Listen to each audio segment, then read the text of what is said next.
السلام علیکم دوستو، آج میں آپ کو بتانا جا رہا ہوں حضرت سالم رضی اللہ تعالیٰ عنہ۔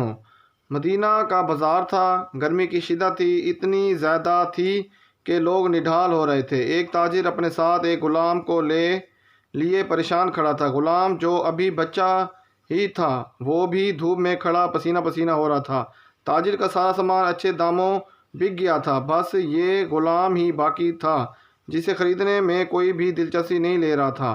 تاجر سوچ رہا تھا کہ اس غلام کو خرید کر شاید اس نے گھاٹے کا سودا کیا ہے۔ اس نے تو سوچا تھا کہ اچھا منافع ملے گا، لیکن یہاں تو اصل لاگت ملنا بھی دشوار ہو رہا تھا۔ اس نے سوچ لیا تھا کہ اب اگر یہ غلام پوری قیمت پر بھی بکا تو وہ اسے فوراً بیچ دے گا۔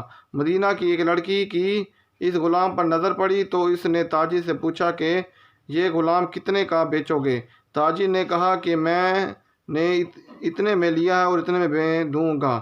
اس لڑکی نے بچے پر ترس کھاتے ہوئے اسے خرید لیا۔ تاجر نے بھی خدا کا شکر ادا کیا کہ وہ واپسی کے راہ لی۔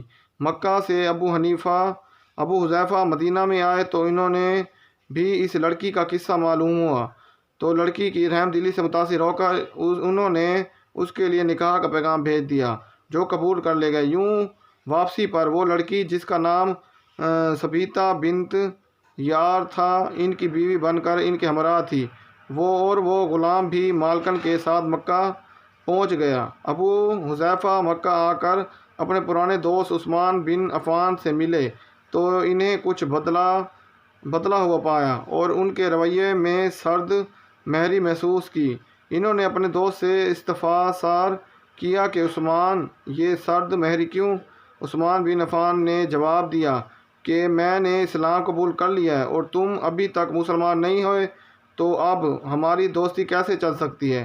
ابو حذیفہ نے کہا تو پھر مجھے بھی محمد صلی اللہ علیہ وسلم کے پاس لے چلو اور اس اسلام میں داخل کر دو جسے تم قبول کر چکے ہو۔ چنانچہ حضرت عثمان رضی اللہ تعالیٰ عنہ نے انہیں نبی پاک صلی اللہ علیہ وسلم کی خدمت میں پیش کیا اور وہ کلمہ پڑھ کر دائرہ اسلام میں داخل ہو گئے۔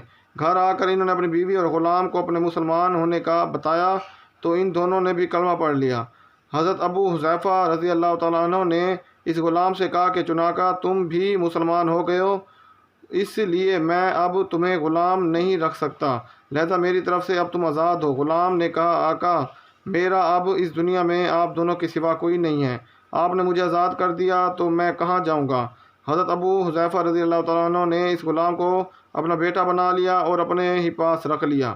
غلام نے قرآن پاک سیکھنا شروع کر دیا اور کچھ ہی دنوں میں بہت سا قرآن یاد کر لیا، اور وہ جب قرآن پڑھتے تو بہت خوبصورت لہجے میں پڑھتے۔ ہجرت کے وقت نبی پاک صلی اللہ علیہ وسلم سے پہلے جن صحابہ نے مدینہ کی طرف ہجرت کی تھی ان میں سے حضرت عمر رضی اللہ تعالیٰ عنہ کے ساتھ حضرت ابو حذیفہ رضی اللہ تعالیٰ عنہ اور ان کا یہ لیے پالا بیٹا بھی تھا۔ مدینہ پہنچ کر جب نماز کے لیے امام مقرر کرنے کا وقت آیا تو اس غلام کی خوبصورت تلاوت اور سب سے زیادہ قرآن حافظ ہونے کی وجہ سے انہیں امام چن لیا گیا اور ان کی امامت سے حضرت عمر رضی اللہ تعالیٰ عنہ جیسے جلیل القدر صحابہ بھی نماز ادا کرتے تھے۔ مدینہ کے یہودیوں نے جب انہیں امانت کراتے دیکھا تو حیران ہو گئے کہ یہ وہی غلام ہے جسے کوئی خریدنے کے لیے تیار نہ تھا۔ آج دیکھو کتنی عزت ملی ہے کہ مسلمان کا ایمان بنا ہوا ہے۔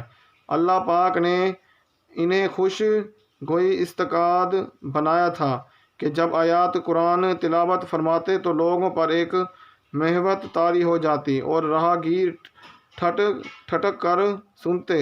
ایک بار امیر المومنین حضرت عائشہ رضی اللہ تعالیٰ عنہ کو رسول پاک صلی اللہ علیہ وسلم کے پاس حاضر ہونے میں دیر ہوئی۔ آپ صلی اللہ علیہ وسلم نے توقع کی وجہ سے پوچھی تو بولے کہ ایک قاری تلاوت کر رہا تھا، اس کے سننے میں دیر ہو گئی، اور خوشی الہانی کی اس قدر تعریف کی کہ حضور صلی اللہ علیہ وسلم نے خود چادر سنبھالتے ہوئے باہر تشریف لے آئے۔ دیکھا تو وہ بیٹھے تلاوت کر رہے ہیں۔ آپ صلی اللہ علیہ وسلم نے خوش ہو کر فرمایا اللہ پاک کا شکر ہے کہ اس نے تمہارے جیسے شخص کو میری امت میں بنایا ہے۔ کیا آپ جانتے ہیں کہ یہ خوش قسمت صحابی کون تھے؟ ان کا نام حضرت سالم رضی اللہ عنہ تھا جو سالم مولی ابو حذیفہ رضی اللہ عنہ کے نام سے مشہور تھے۔ انہوں نے جنگ موتا میں جام شہادت نوش کی۔ اللہ کے کروڑوں رحمتیں ہوں ان پر۔